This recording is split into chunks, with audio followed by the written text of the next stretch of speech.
Buongiorno, buon pomeriggio, and buona sera to all of our Lazio fans, Calcio fans around the world tuning in to a return episode of the Bianco Celesti broadcast.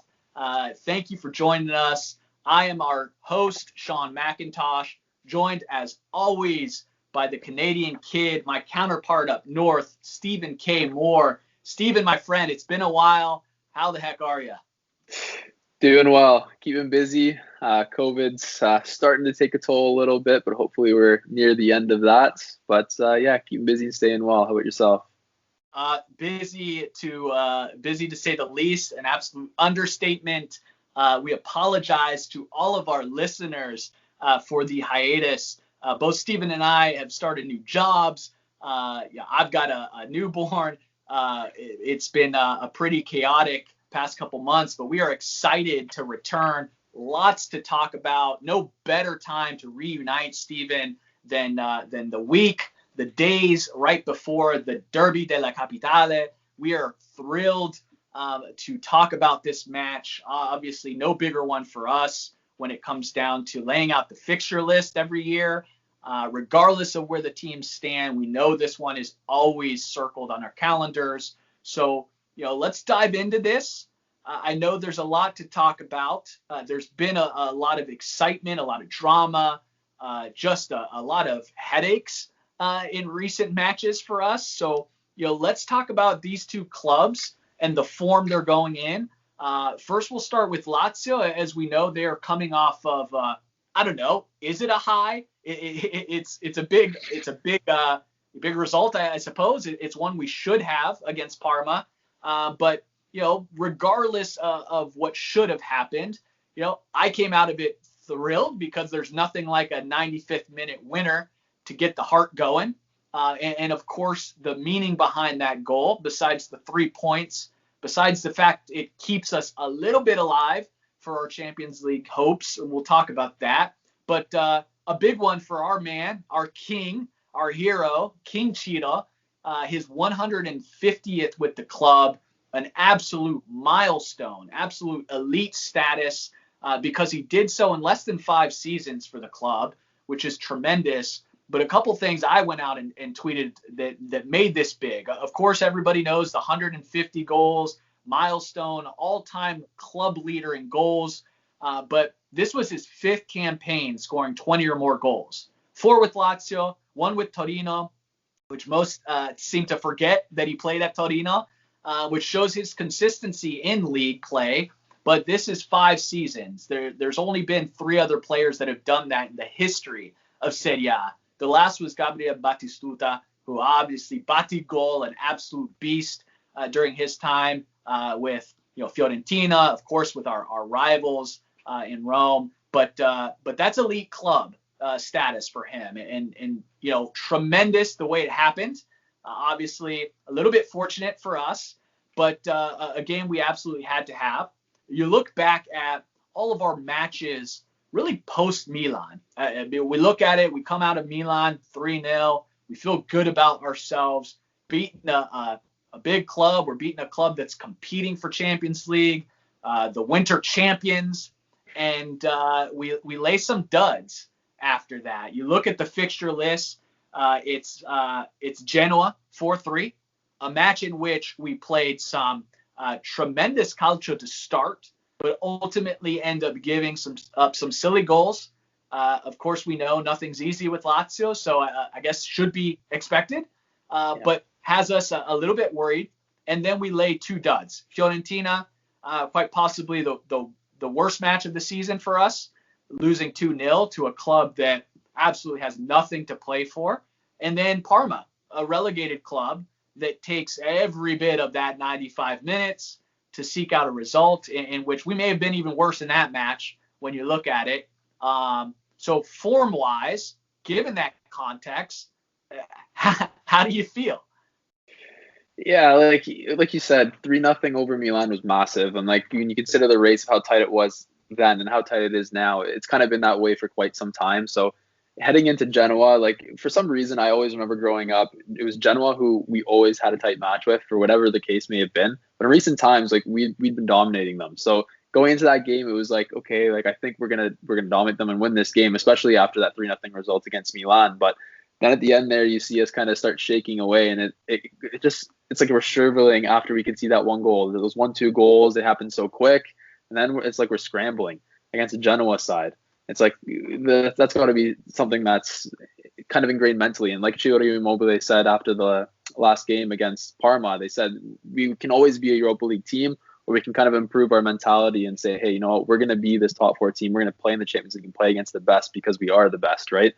So like we've said, we've seen Lazio play some of the best soccer in Italy probably over the past 2-3 seasons at certain points of the year, but it's always those dips and those lapses of concentration that always come back to haunt us. And like you kind of saw that whereby against Fiorentina, I can't remember who it was. I think it was someone who missed that chance that could have kind of changed the course of the game, right? That would have put us up 1-0, totally changed the game and our style of play and such. And then obviously we concede 2 goals, we lose 2-0, and that was kind of the nail in the coffin for our top 4 spot.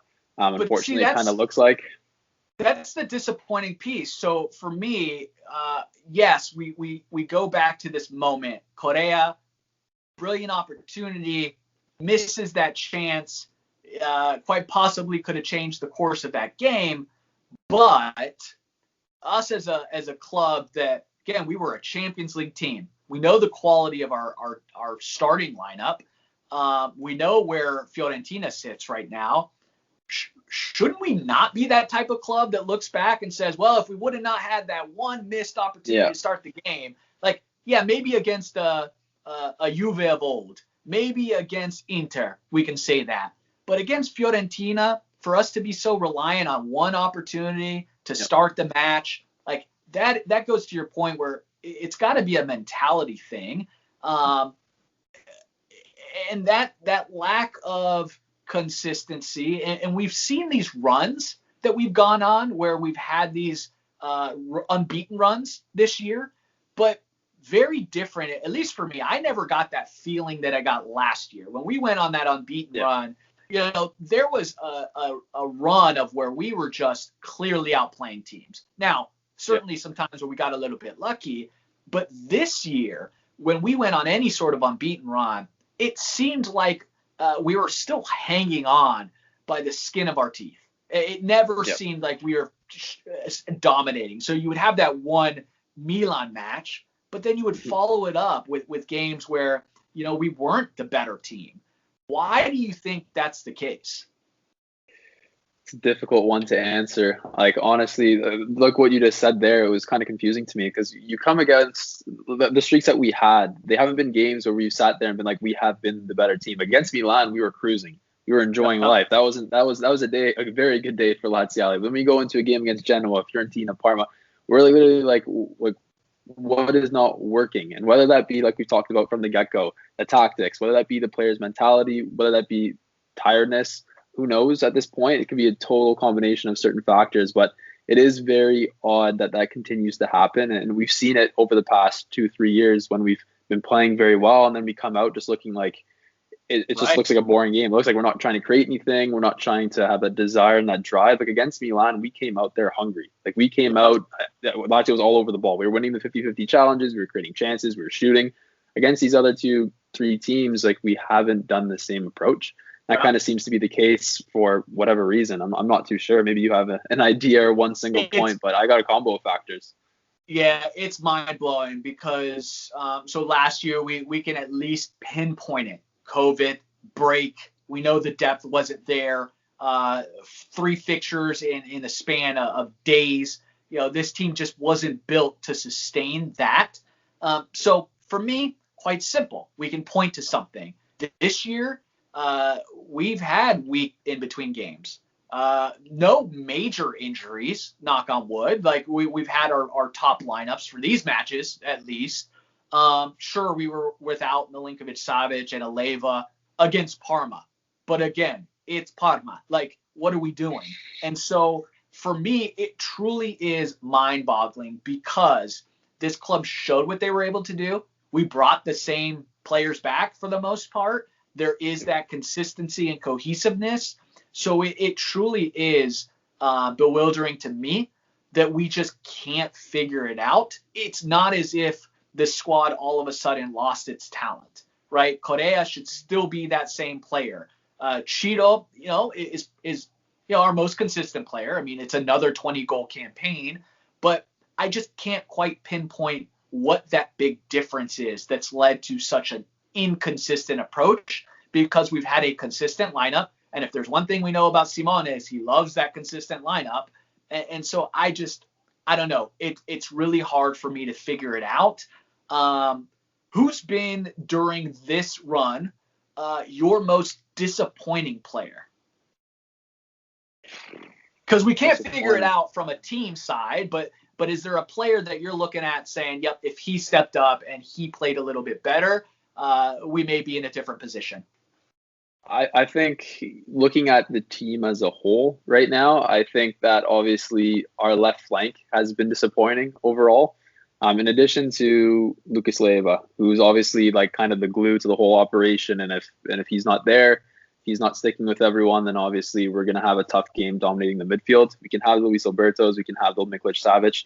Obviously, we know that Luis Alberto hasn't been providing as many assists as he has last year, but he scored goals and he is creating those passes, whether it be that he's not creating as good of passes or people aren't capitalizing on his chances.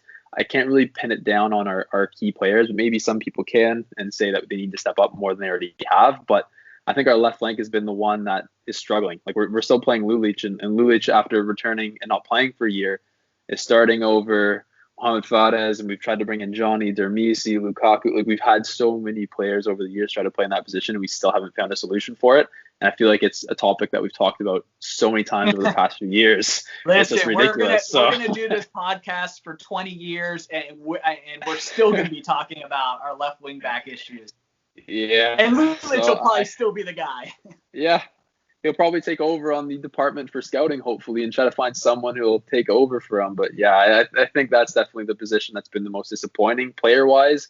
I'd probably say Leiva, but it was expected. Like most people were saying, hey, you know what? Like I can't believe we're gonna have to try to find someone to replace Leiva, and that is 100% true because Escalante and Cataldi, I think they're okay off the bench. I don't think that they're starters. I don't think that they're going to be a Lucas Leiva and show the impact that he has. Escalante and both Cataldi have shown parts of kind of bright spots in their play, but I don't think they're the player that he is or the person who can kind of be that glue between the midfield, defenders and the forwards. So I think obviously having him not be up to his best has definitely taken a toll on the team too, because we've seen him, like he had a good game. I can't remember who it was against, but most of the games this season, we've looked at him and be like, wow, like what is going on?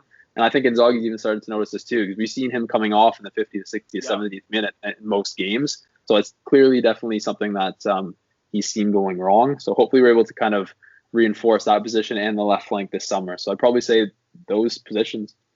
What about yourself? Yeah, I mean, definitely. We talked about Leiva. I mean, we know there are matches where when he's fresh, I mean, he looks like that player of recent years, but far too often, he's not somebody that's going to give you that full 90 any longer. Certainly tough for him to go back-to-back matches, especially if you're playing twice midweek. So he's been disappointment. But for me, that was to be expected going into this season. For me, the one, and maybe it's two guys, but I'll start with Luis Alberto. We talked about him early in the year as really being a frustrating player. Just because the expectations were really high. He didn't start off the season great, but then he kind of turned it on. And as he turned it on, that's when we saw our Champions League hopes being revitalized. But now I think you're starting to see the opposite again. And for a player who, look, I think the world of him. And this is why I'm maybe a little bit frustrated with him, because he has these moments of brilliance or these matches where he takes over. But far too often, and this is going to be the same case for the other player I mentioned, he goes invisible, and you forget that he's even on the pitch. And for a player that's as brilliant as he is, again, assist leader last year, to just disappear, that's frustrating because that leads to so many other issues. Obviously, we know the relationship he and Cheeto have and how important he is to making sure Cheeto feasts. The other player, same issue, and that's Correa. Correa is skilled as anybody. I mean, if there's anybody on our team that I want to see take defenders on with the ball at his feet, it's Correa. And we see his abilities. But again, there are times where you just wouldn't even know he was on the pitch. And all of a sudden he turns it on. I would say during this poor run of form, I mean, he's been the one for the most part to kind of carry us through some of these games. But then again, you've got a game against Parma, and I know he didn't start, but he comes on, and you might as well have left Murici's dead body on the field because Correa didn't do much better. So those are my two disappointing ones, and it's part because my expectations for both of them are so high, particularly Luis Alberto. We've seen Correa struggle with his ability to finish chances since his arrival, but Luis Alberto, man, he should be doing so much more. And so when we're losing production, he's the guy that I want to see picking us back up. So we know our form isn't great right now, but I think we can lean on the positive that while it isn't great, it's certainly not as bad as our rivals. So talk to everybody about where Roma is right now in terms of their form. Yeah, like Roma, obviously, we like to make fun of them as much as possible, especially coming into a derby. And they got some good news ahead of this, obviously, with a week back now, with Mourinho being assigned, which kind of came out of absolutely nowhere. Is it good news, though? Is it good news? Because I've got a little bit of pushback on that. I have pushback, but I can also see where it's going to be beneficial. So I tweeted something out where I had said, Mourinho coming is going to bring, like Marco Messina had said, it's going to bring that winning mentality. Obviously, we know maybe Mourinho's past his prime right now, but he's got those trophies. He's got more trophies probably on his one hand than Roma does in general. So that's definitely something that is going to be good for them. Also, his former players and players that might be attracted to his style of play or to his style as a coach that he's coached in the past. That's why you're going to see Roma linked with so many players, whether it be from the Premier League, whether it be from Spain, whatever the case may be. There's going to be a lot of players that are attracted to him. And while we've seen that's been like kind of the case in the past, like Roma goes on these spending sprees in the summer, and I even think to my head, wow, they're getting this player, they're getting this player, they're getting this player. Look at their season. Maybe the likes of like a Mkhitaryan, like I didn't think Mkhitaryan would be good. Pedro, kind of the same thing. I think those players were past their prime. They came to Italy, they've kind of turned it on a little bit. That's kind of the case with a few of these things. So like Roma's brought in a lot of Premier League talent, and while kind of a lot of us thought, hey, you know what, hey, they're done, they've actually kind of done well for them. So I can see that being the case on a positive note with Mourinho coming in. However, right now, Roma is in a Roma spell. They're in a ruckus. They got one win in their last 9 games. Beautiful to see them get battered against Man United. So good to see Man United helping us Lazio out with that. Create some little banter with that. But yeah, they have not looked good. Whether it be the assignment of Mourinho coming in and them just not playing for the coach, like you had mentioned before, we started this video, or whether it just be they know their season is done. Obviously, they're not in the greatest spot, and they're going to be struggling to make a European place. They got Sassuolo coming right up on their backs. So I could kind of see them coming into this game saying, if we want to play in Europe, which I assume Mourinho would absolutely want, and same with the owners, they're going to try to win their last 2 games with everything kind of on their heads and on their plate. They want to win these 2 games to pick up the 6 points. So that's kind of the negative thing when you come looking into this game, is that Roma is going to be coming out fighting. They don't want to not be in Europe, and obviously we've clinched our European spot, whether that be Champions League, some hope right now, or Europa League, like you mentioned before. So it's going to be a tough one on that regard, but obviously looking at their form, it has not been good under Fonseca right now. Yeah, you mentioned it. So in terms of our opportunities, our slim hopes for Champions League, the fate right now rests on what happens with Napoli. If they secure all 3 points, consider that the nail in the coffin. We're done. Put a fork in it. However, we have clinched Europa at the very least. You mentioned ASR. They are still fighting for a chance to play in Europe next year. So we know what it means to them. What are we playing for? What is it that we are playing for when it comes not only to this match, but the rest of the season? Coming into this match, I'd say what they've been saying, treat it as finals. The last whatever so games, I think Luis Alberto finally first mentioned it when it was like 10 or 11 or 12 matches left in the season. He said, we're going to treat every single one of these matches like finals. We've heard Simone Inzaghi say that multiple times. We've heard Immobile talk about having that mentality and carrying that forward into games and trying to to get those wins and get all points in previous days too.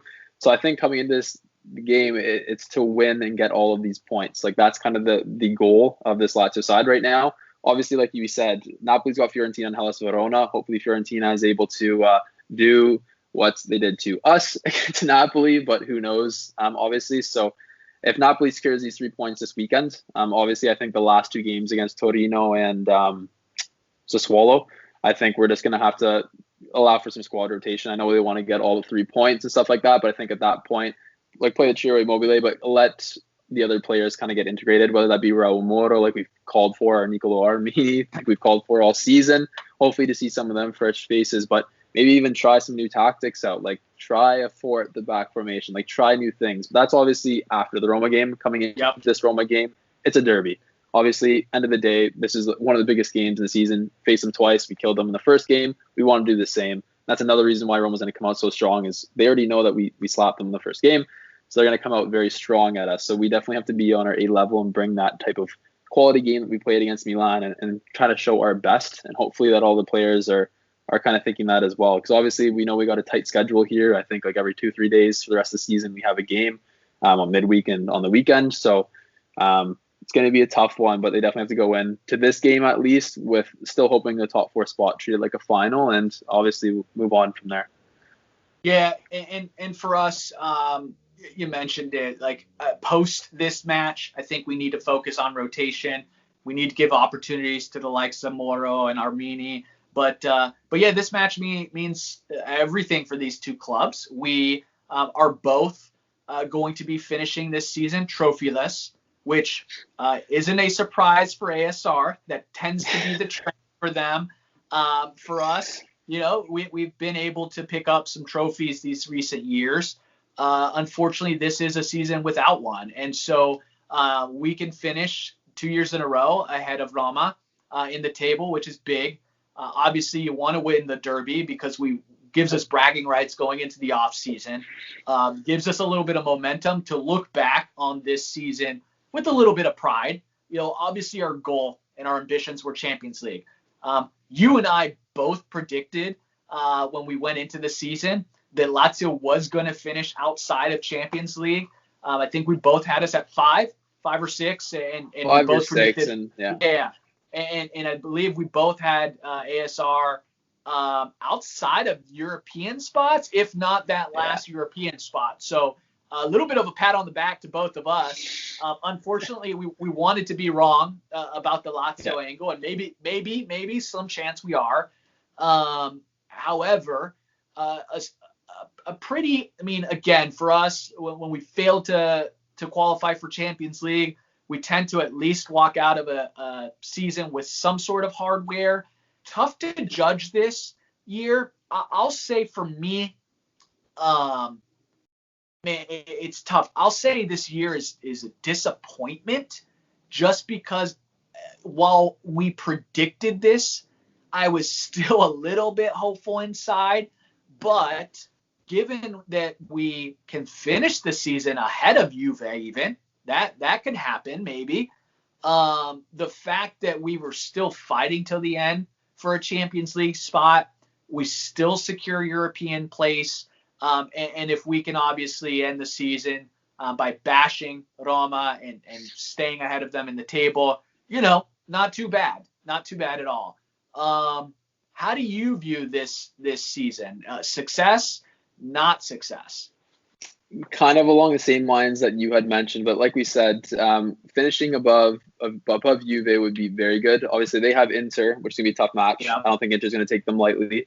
Then they have Atalanta in the Copa, and then they have Bologna. So I think they have a difficult stretch too, especially considering the form they're in and all the talk surrounding each one of those players and the coach and stuff like that. So I think there's still a high probability that we could even finish in 5th if we win all of our games. But once again, like you said, it all depends on a few things, and if we're able to play up to quality. I think it's a disappointment, obviously, because we wanted to see them do better than we actually predicted.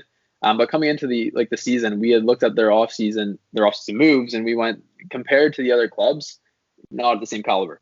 So It's almost as if it was expected, which is why the disappointment's kind of not there. The disappointment more so stems from our quality of play, I think, in my opinion.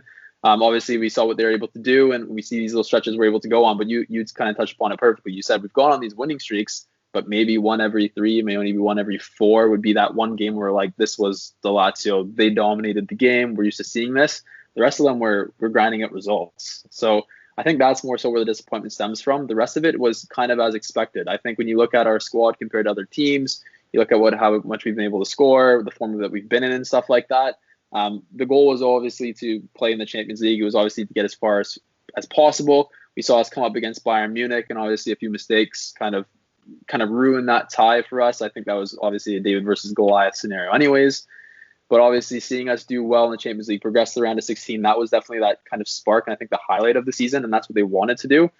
Disappointing side thing is like the form against these lower tier sides, and it's been an issue since the beginning of the season, whether it be we drop to their level or we just say, hey, we're way better than them, so we don't have to take them seriously. Like against these lower tier sides, we've really struggled to beat them, and it kind of changed to the bigger teams too. Obviously, we won against Milan, but you look against the game against like Juventus, for example, or against Inter and stuff like this, we didn't play our best against those top tier sides in the second half of the season compared to the first half of the season. So I think a lot of disappointment, like I said, I'll say it again, is due to the performances, I think. Yeah. So before we get to match predictions, any surprises or players you want to see starting this match that maybe, off the top? Obviously, we know we all want to see Cheeto, Sergei Milinkovic, your usual suspects. Anybody you want to see in the starting 11? Obviously, we touched upon the youth, or not against Roma, or for the rest of the season? Yeah, against Roma specifically. Against Roma, it's got to be our toughest. It's going to be the same 3-5-2, our top 11 players. So who's in? What do you want that back line to look like?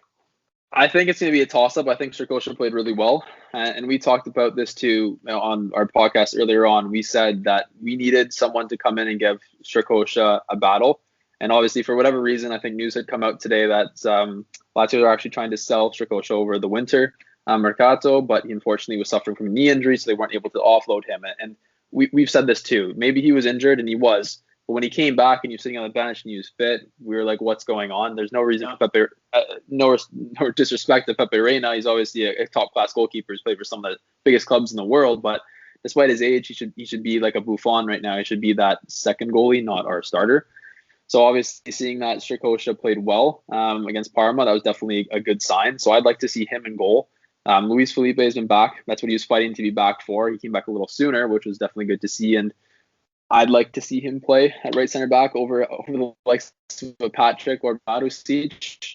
Marusic has got to start on the left again. I want to see Luis Felipe slot in that back right position. I want to see Lazio on the right wing flank. Obviously, Acerbi and Radu in the back line, those two key pillars.